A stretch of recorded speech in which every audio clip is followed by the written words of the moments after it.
Shalom. All praises to Yahweh, Ba'ashem, Yahweh Shai, Ba'ashem Rakar Kwadash. Double honors to the apostles, elders, and bishops at Great Millstone.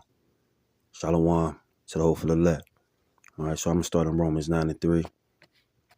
For I could wish that myself were accursed from Yahweh Shai, from my brethren, my kinsmen, according to the flesh, who are Israelites. All right, so Paul is saying basically that he is an Israelite, kinsman just being a relative. All right. It says, to whom pertaineth the adoption and the glory and the covenants and the giving of the law and the service of the Most High and the promises. All right. Knowing that the nation of Israel is a chosen people of Yahweh, Ba'ashem Yahweh Shai, who you people call God, and Jesus Christ. All right. But the point that I wanted to grab out of here is Paul, saying that he is an Israelite. All right. Although Paul had Roman citizenship. All right. And as you look at the Israelite foreigners, all right, today, it's the same thing.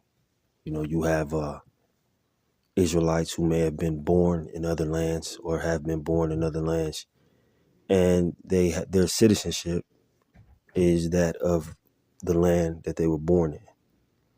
All right. So you have Israelites that were born in China, that may have the features of the other nations. But they're still Israelites, even though they were born in another land and they have citizenship of that land. That doesn't change the fact that their lineage goes back to Abraham, Isaac, and to Jacob. And they are, in fact, of the 12 tribes of Israel. All right. It's deeper than being able to just look at someone's skin color or facial features and to be able to deem if they're Israelite or not.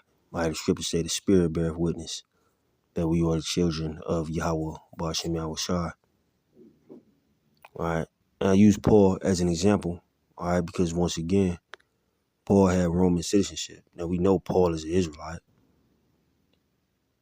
All right. But he had Roman citizenship. So does that make him an Edomite? Because he has Roman citizenship, just like I'm not gonna get it, but as you look at Cornelius in Acts 10, say he was of the Italian band. It just means he was, had a position in the army. All right, you have Israelites that are in the American military, which is an Edomite military, but that doesn't make them Edomites. All right, your citizenship, all right, because the Most High, Yahweh Hashem Yahweh Shai, he scattered us amongst all the nations. All right, and whatever nation that Israelite has citizenship in doesn't supersede the fact that it's, said person is an Israelite. And that's a major stumbling block for a lot of these people out here. Well, this man was born in, Japan. He's Japanese. He could be Israelite. This man was born in Russia. He looks like a Russian. He's a Edomite. Well, it all depends if the line goes back to Abraham, Isaac, and Jacob. All right, but this is Acts 22 and 22. And they gave him an audience unto this word, and then lifted up their voices and said, away with such a fellow from the earth, for it is not fit that he should live. And as they cried out and cast off their clothes and threw dust into the air, the chief captain commanded him to be brought into the castle and bade that he should be examined by scourging. All right, scourging is being whipped. All right. It says that he might know wherefore they cried so against him. And as they bound him with thongs, Paul said unto the centurion that stood by, is it lawful for you to scourge a man that is a Roman and uncondemned?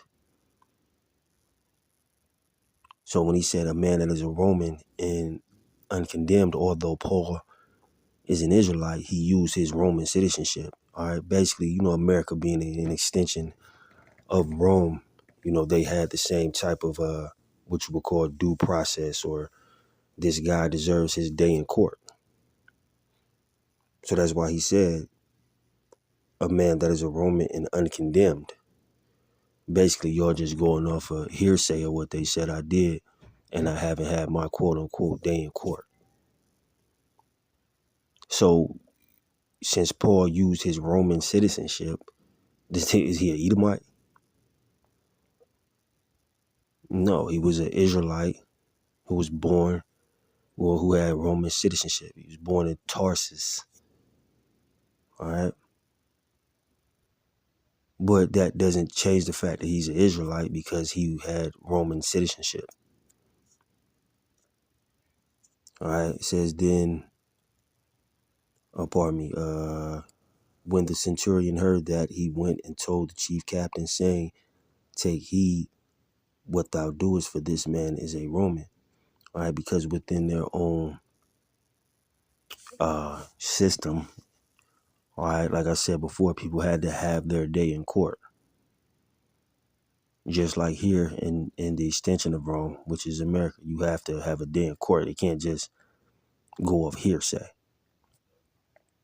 All right, you have what's called the court of public opinion here, especially with this internet, where you can be condemned without being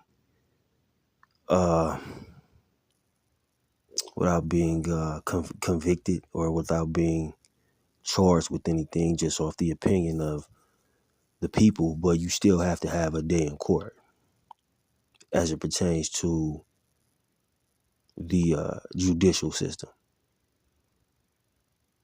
So Paul, knowing this, used his Roman citizenship to his advantage, even though he's an Israelite. All right. It says, then the chief captain came and said unto him, tell me, art thou a Roman? He said, yeah. All right. So Paul said, yeah, I'm a Roman. I have Roman citizenship. But in Romans 9, he tells you he's an Israelite. So having citizenship of whatever land that you were scattered in as an Israelite doesn't supersede the fact that you're an Israelite. All right. Says Paul's Roman citizenship saved him by granting crucial legal protections. All right, because within the judicial system, he had that right. Right. Says like exemption from scourging and the right to a fair trial, forcing local authorities to respect his rights, ultimately allowing him to appeal directly to Caesar in Rome, which moved the gospel to the empire's highest levels and protected him from summary execution by Jewish mobs, or it's really the Israelite mobs that was after him. All right. So Paul had the right to appeal because of his Roman citizenship, even though he's an Israelite. So the point that I'm trying to make is, regardless of your citizenship, if you're an Israelite, wherever you have been scattered, you're still an Israelite. It's just Paul was, moving with wisdom. He used his Roman citizenship to get out of that situation. All right. It says Roman citizens couldn't be beaten or crucified without a proper trial. When Paul and Silas were flogged in Philippi, in Acts 16, the magistrates were terrified upon learning they were citizens and quickly apologized, releasing them. Even though they're Israelites, they were using their Roman citizenship. All right. Right to a fair trial. After being arrested, Paul revealed his citizenship to avoid being handed over to those Israelite mobs for summary judgment, forcing the Roman commander to secure him and bring him before a proper court. All right, and this goes on today. If the cops seen you doing something and they arrested you, they can't just sentence you on the spot. They still have to, go through what they call this due process, a right to a fair trial. They say, what is it? Innocent until proven guilty. All right. Right to appeal. All right. When the governor Festus wanted to send Paul back to Jerusalem for trial, Paul exercised his ultimate right as a citizen. He appealed to Caesar, who was the emperor, ensuring his case would be heard in Rome and protecting him from local hostility. All right, now let me grab Acts 25. Acts 25 and 10. Then said Paul, I stand at Caesar's judgment seat, where I ought to be judged. To the Jews have I done no wrong, as thou very well knowest. For if I be an offender, or have committed anything worthy of death, I refuse not to die. But if there be none of these things whereof these accuse me, no man may deliver me unto them. I appeal unto Caesar. And you have that process of appeal today, here in this place. They might pass judgment on you. Nah, I appeal. Give me a different judge. Give me, you know what I'm saying? So Paul, knowing this, although being an Israelite, used his Roman citizenship to get a fair trial, if you will.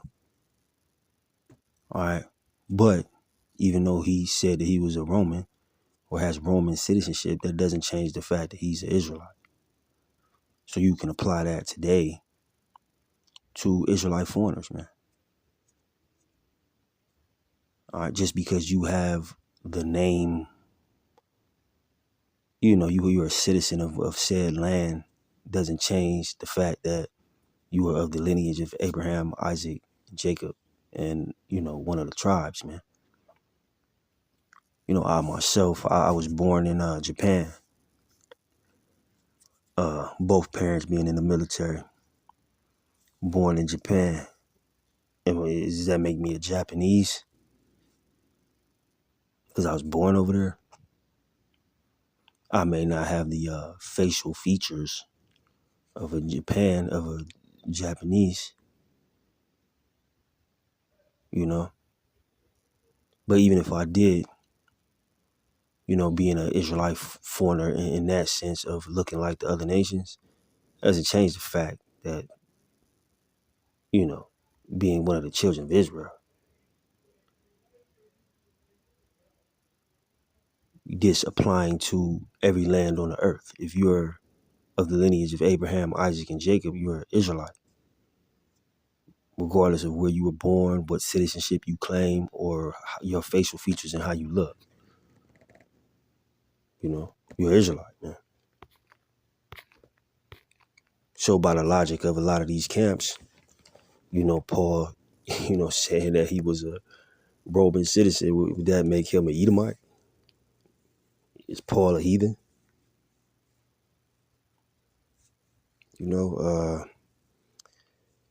It says, it says when right to appeal, it's like I read that. It says this status wasn't just personal, it was a divine tool. It allowed Paul to travel safely through the Roman world, reach strategic cities, and ultimately brought the gospel directly to the heart of the empire, fulfilling his mission. All right. So Paul's Roman citizenship, although he was an Israelite, he used it to his advantage and was able to get out of that situation because he had the right to a fair trial, as they say. All right. So I'll just present that question. Is Paul he claimed to be a Roman citizen, because Paul made it very clear in Romans 9 that he's an Israelite. But the fact that he took on his Roman citizenship in this situation, is he now an Edomite? But I ain't gonna hold you. I hope that video was edifying. Shalom.